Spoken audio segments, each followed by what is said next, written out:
Hey everybody, this is day 267 of the Chronological Bible Reading Plan. I'll be reading Esther chapters 6 through 10. During that night, the king could not sleep, so he gave an order to bring the book of records, the Chronicles, and they were read before the king.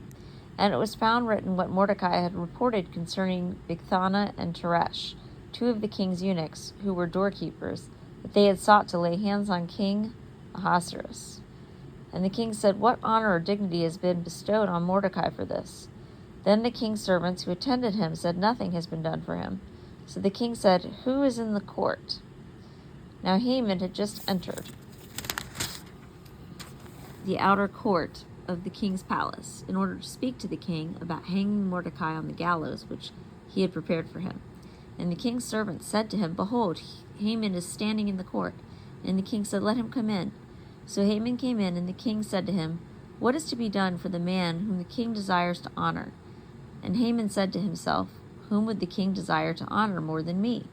Then Haman said to the king, "For the man whom the king desires to honor, let him bring a royal robe which the king has worn, and the horse on which the king has ridden, and on whose head a royal crown has been placed. And let the robe and the horse be handed over to one of the king's most noble princes, and let them array the man whom the king desires to honor, and lead him on horseback through the city square, and proclaim before him, thus it shall be done to the man whom the king desires to honor." Then the king said to Haman, "Take quickly the robes and the horse as you have said, and do so for Mordecai the Jew, who is sitting at the king's gate. Do not fall short in anything of all that you have said." So Haman took the robe and the horse, and arrayed Mordecai, and led him on horseback through the city square, proclaimed before him, "Thus it shall be done to the man whom the king desires to honor."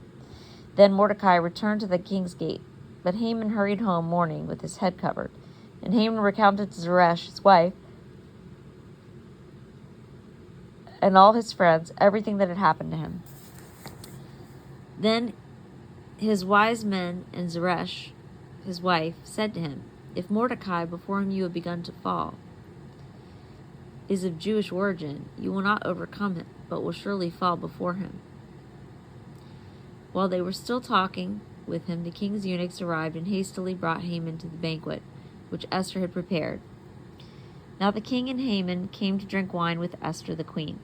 And the king said to Esther on the second day, also, as they drank their wine at the banquet, "What is your petition?" "Queen Esther, it shall be granted you. And what is your request? Even to half of the kingdom it shall be done."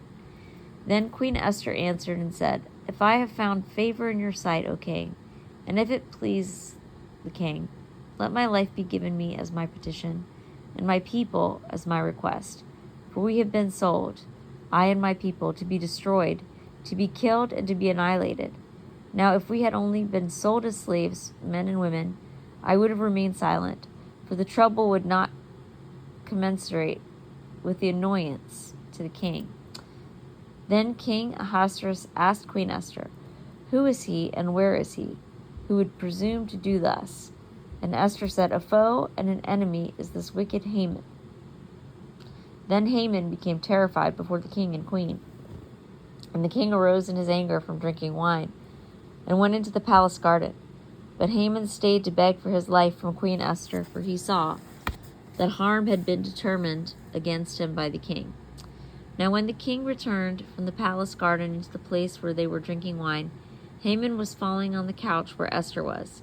Then the king said, "Will he even assault the queen with me in the house?" As the word went out of the king's mouth, they covered Haman's face. Then Harbona, one of the eunuchs who were before the king, said, "Behold, indeed the gallows standing at Haman's house 50 cubits high, which Haman made for Mordecai, who spoke good on behalf of the king." And the king said, "Hang him on it." So they hanged Haman on the gallows which he had prepared for Mordecai, and the king's anger subsided. On that day King Ahasuerus gave the house of Haman, the enemy of the Jews, to Queen Esther. And Mordecai came before the king, for Esther had disclosed what he was to her. And the king took off his signet ring, which he had taken away from Haman, and gave it to Mordecai, and Esther set Mordecai over the house of Haman. Then Esther spoke again to the king, fell at his feet, wept, and implored him to avert the evil scheme of Haman the Agagite and his plot which he had devised against the Jews. And the king extended the golden scepter to Esther. So Esther arose and stood before the king. Then she said, "If it pleases the king, and if I have found favor before him, and the matter seems proper to the king, and I am pleasing in his sight, let it be written to revoke the letters devised by Haman, the son of Hammedatha the Agagite, which he wrote to destroy the Jews who are in all the king's provinces. For how can I endure to see the calamity which shall befall my people? And how can I endure to see the destruction of my kindred?" So King Ahasuerus said to Queen Esther and to Mordecai the Jew, "Behold, I have given the house of Haman to Esther, and him they have hanged on the gallows, because he had stretched out his hands against the Jews. Now you write to the Jews as you see fit, in the king's name, and seal it with the king's signet ring. For a decree which is written in the name of the king and sealed with the king's signet ring may not be revoked." So the king's scribes were called at that time in the 3rd month, that is the month Sivan, on the 23rd day, and it was written according to all that Mordecai commanded to the Jews, the satraps, the governors, and the princes of the provinces which extended from India to Ethiopia, 127 provinces, to every province according to its script, to every people according to their language, as well as to the Jews according to their script and their language. And he wrote in the name of King Ahasuerus, and sealed it with the king's signet ring, and sent letters by couriers on horses, riding on steeds sired by the royal stud. In them the king granted the Jews, who were in each and every city, the right to assemble, and to defend their lives, to destroy, to kill, and to annihilate the entire army of any people or province which might attack them, including children and women, and to plunder their spoil.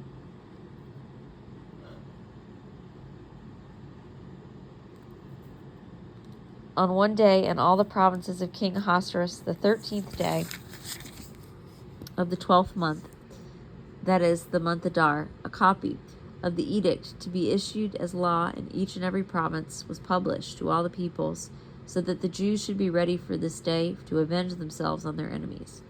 The couriers, hastened and impelled by the king's command, went out riding on the royal steeds, and the decree was given out in Susa, the capital. Then Mordecai went out from the presence of the king in royal robes of blue and white, with a large crown of gold and a garment of fine linen and purple. And the city of Susa shouted and rejoiced. For the Jews there was light and gladness and joy and honor. And in each and every province, and in each and every city, wherever the king's commandment and his decree arrived, there was gladness and joy for the Jews, a feast and a holiday. And many among the peoples of the land became Jews, for the dread of the Jews had fallen on them.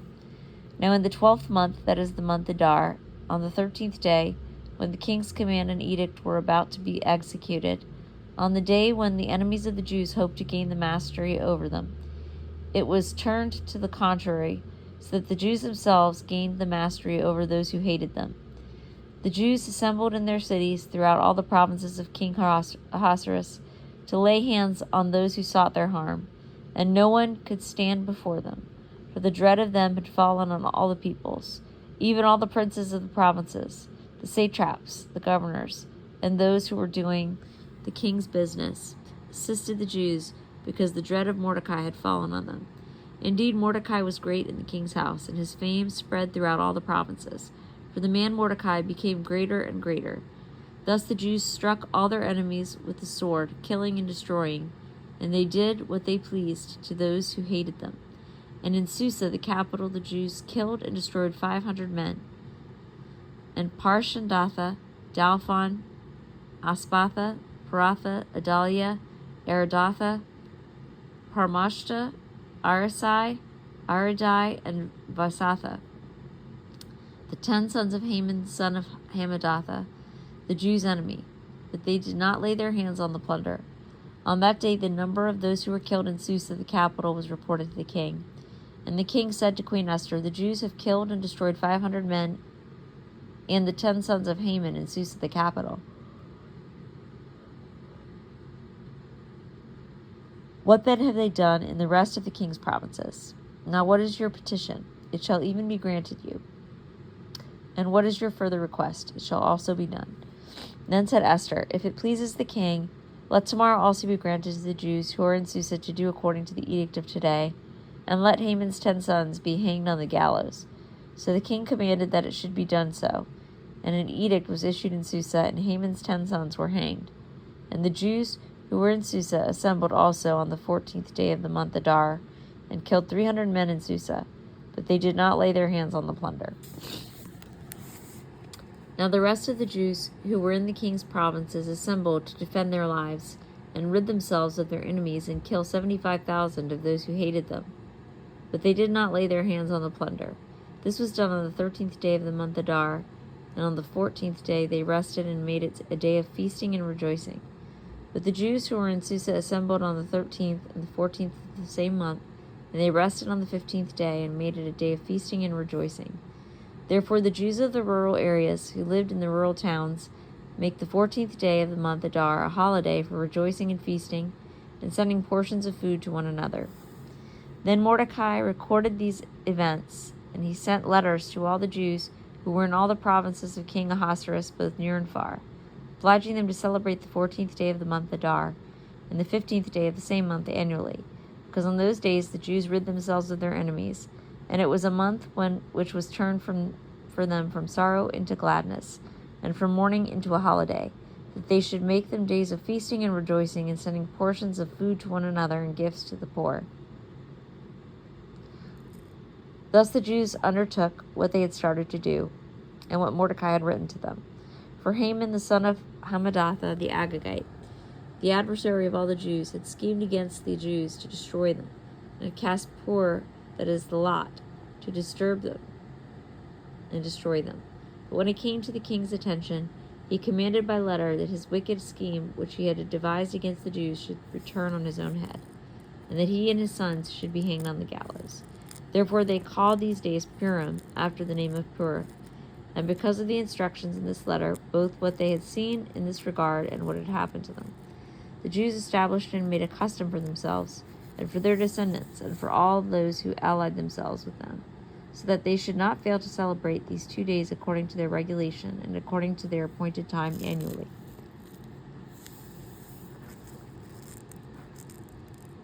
So these days were to be remembered and celebrated throughout every generation, every family, every province, and every city.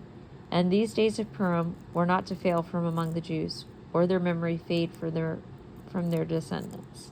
Then Queen Esther, daughter of Abihail, with Mordecai the Jew, wrote with full authority to confirm the second letter about Purim. And he sent letters to all the Jews to the 127 provinces of the kingdom of Ahasuerus, namely words of peace and truth, to establish these days of Purim as their appointed times, just as Mordecai the Jew and Queen Esther had established for them, and just as they had established for themselves and for their descendants, with instructions for their times of fasting and their lamentations. And the command of Esther established these customs for Purim, and it was written in the book.